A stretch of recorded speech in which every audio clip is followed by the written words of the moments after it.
Hey guys, another one-take review, and today I want to talk about Mercyful Fate's Don't Break the Oath.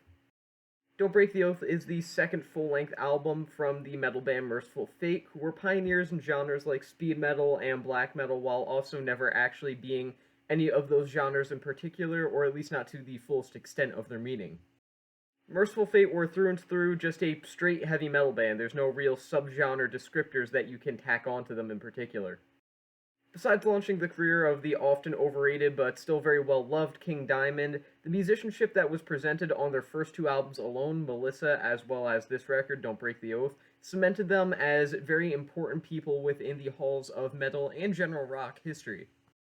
Mercyful Fate famously dealt with occult imagery and themes on albums such as Don't Break the Oath, which, considering this was the early 80s, would go on to cement the occult in the mainstream thematic conscience of metal and make sure that it is something that constantly popped up in almost every subgenre from that point moving forward.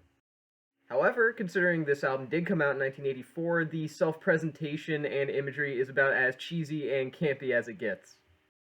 I mean, if Don't Break the Oath had less musical ability behind it, it would basically be a Misfits album. It's goofy, and it takes itself maybe a little bit too seriously. Maybe it lacks a slight bit of self-awareness, but it's still endearing because of that.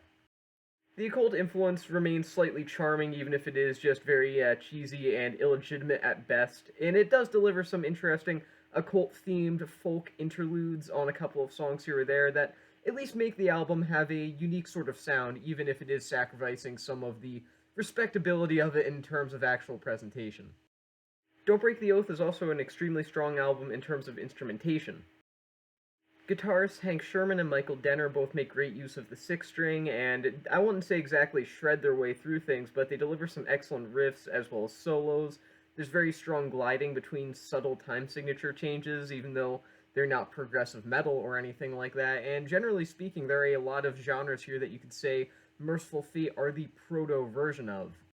I mean, listening to Don't Break the Oath, you can hear a proto-speed metal, proto-thrash metal, proto-black metal, proto-progressive metal. None of these genres really existed, or at least were absolutely in their infancy in 1984, so to hear them being done in this way, as in Mercyful Fate not actually embracing any of them entirely, is something very interesting, and it does give the record a unique appeal to it.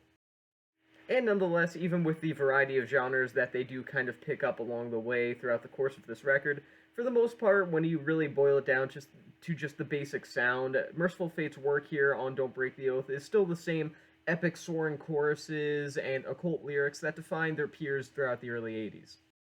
Actually, the only problem that I really have with Mercyful Fate is lead vocalist King Diamond, who I find extremely overrated by a lot of metalheads.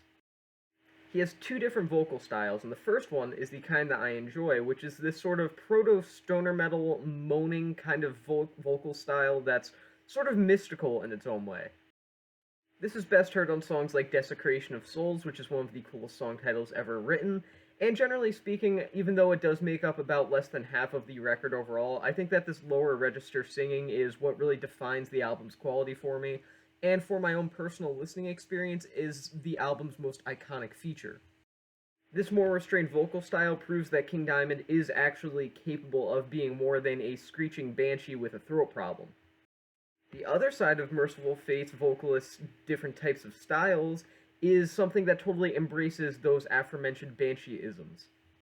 While they aren't as difficult to stomach as they would be in the hands of other slightly screechy metal bands or early hard rock bands like Budgie, songs like The Oath are just consistently smudged by this over-the-top, unnecessary screaming of the vocals, and I don't even mean it in a cool death metal or black metal or symphonic metal kind of screaming way. It just sounds so high-pitched that it sounds almost comical and ridiculous. This is quite literally the only thing that prevents Don't Break the Oath from being a genuinely fantastic listen. Plus, this is coming from a guy who will constantly cite Rush as one of his favorite bands. I love Rush. Considering even on his best days vocally, on his most tame days vocally, Geddy Lee sounded like he was stubbing every single one of his toes at the exact same time, me calling out a musician for not having a good vocal style that just goes too over the top in terms of screeching and just screaming, it's bad, because I can take that pretty well for the most part, and I can love it sometimes too, but I do not love King Diamond, and I cannot stand when he goes into this faux operatic style that he so loves to do.